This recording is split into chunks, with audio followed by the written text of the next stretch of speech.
Welcome to Fluent Phonics.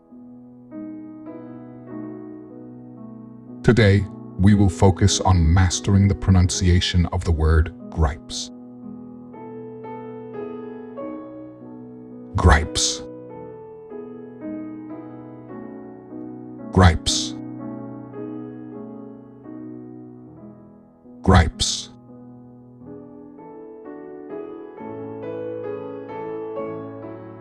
Here's an example of how one might use it in a sentence. She constantly gripes about her long commute to work. Gripes in this context refers to complaints or grievances that the person is expressing about their commute to work, showing dissatisfaction or annoyance.